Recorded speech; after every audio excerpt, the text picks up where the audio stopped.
अवधूत चिंतन श्री गुरुदेव दत्त. दिगंबरा दिगंबरा श्रीपाद वल्लभ दिगंबरा. तर सर्व श्रोत्यांचे आजच्या या नवीन व्हिडिओमध्ये मी गोरक्ष स्वागत करतोय. तर मित्रांनो, नाथपंथामध्ये असं समजलं जातं की स्त्रियांनी नाथांची भक्ती करू नये, पण या परंपरेला आज सुषमाताईंनी खंड दिलेला आहे. बालपणापासूनच सुषमाताई म्हणजेच माई यांना नाथपंथाची शिकवण कुटुंबातून मिळाली. तर आजच्या या व्हिडिओमध्ये नाथपंथाचे अनुभव आपण सुषमाताईंकडून अनुभवूया. तर नमस्कार माई, आपलं आजच्या व्हिडिओमध्ये हार्दिक स्वागत. ओम नमो आदेश. धन्यवाद. तर माई, आपले लहानपण आणि कौटुंबिक पार्श्वभूमी याबद्दल थोडक्यात आपल्या श्रोत्यांना सांगा. माझं बालपण एकत्रित कुटुंबात गेलेलं आहे आणि माझ्या बालपणात म्हणजे कुटुंबात माझं पहिल्यापासून धार्मिक वातावरण होतं.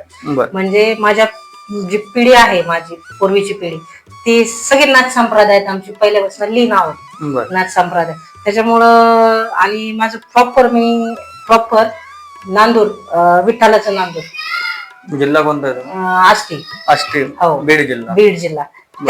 त्या गावचे आहे. पण बालपणापासून वडील कामाला असल्यापासून आम्ही नगर जिल्ह्यात स्थायिक झालेलो आहोत. बरोबर. आणि तसं इथंच नगर जिल्ह्यातच राहतो.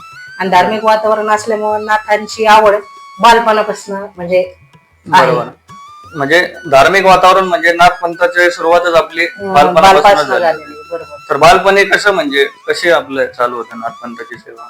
नाथपंथाची सेवा आमची अशी चालू होती की आमचं दरवर्षी महान महोत्सव असतो. फेब्रुवारी महिन्यात महाशिवरात्र झाली की दुसऱ्या दिवशी आमच्या घरात महाल बसतो. तो महाल आमचा ह्या गुढीपाडव्यापर्यंत असतो.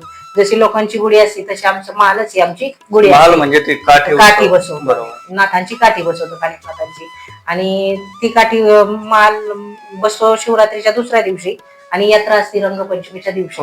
तर यात्रेमध्ये समजा आपले जे पाहुणे रावळे, लग्नासारखा समारंभ असतो आमचा. बरोबर. पाहुणे रावळे सगळे घेऊन जाण्याची वगैरे आम्ही सगळी सोय करून देतो. तिथं 1000-1500 लोकांचा भंडारा आपण मडी यात्रेत ठेवतो. बरोबर.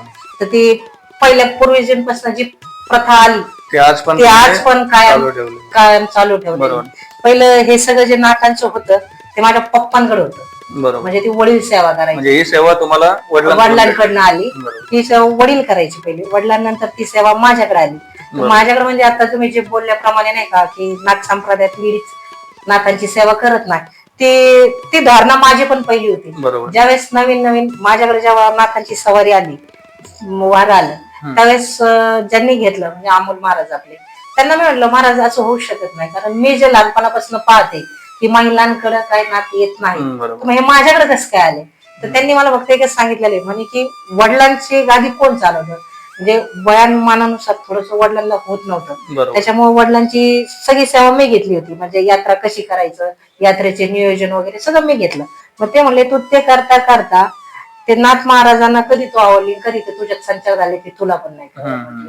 मग त्या क्षणी ती माझी जी विचार होता ना, जी थिंकिंग होती ना, ती तिथं स्टॉप झाली की महिला पण नाथ सेवा करू शकतात. बरोबर. लहानपणी असा कोणता प्रसंग आपल्याला आला का की ज्यामुळे नाथांवर आपली श्रद्धा अजून वाढली? असा कोणत्या आपल्या प्रसंगाचा विषय नाही भाऊ. पहिल्यापासून नाथ सेवेत असल्यामुळे ना असं कुठला असा प्रसंग नाही. पहिल्यापासून नाथ सेवा हीच आमच्या घरात म्हणजे कान्होबा हे आमचे कुलदैवत. बरोबर. कुलदैवत असल्यामुळे पहिल्यापासून नाथच आमचं सर्वस्व होतं. बालपणापासून तर आतापर्यंत त्यांच्यावर जो भरोसा आहे तो बालपणीपासूनच आहे. असं कुठला एक प्रसंग आलाच नाही, कारण नाथ म्हणजे नाथ फक्त म्हणजे तुमचा जो विश्वास आहे तो नाथांवरच. जे काय आहे ते नाथ. कारण आमच्या घरात पहिल्यापासून जसं लहान असल्यापासून मडीचा कानोबा, मडीचा कानोबा, मडीचा कानोबा, बस याच्या पलीकडे काहीच नाही.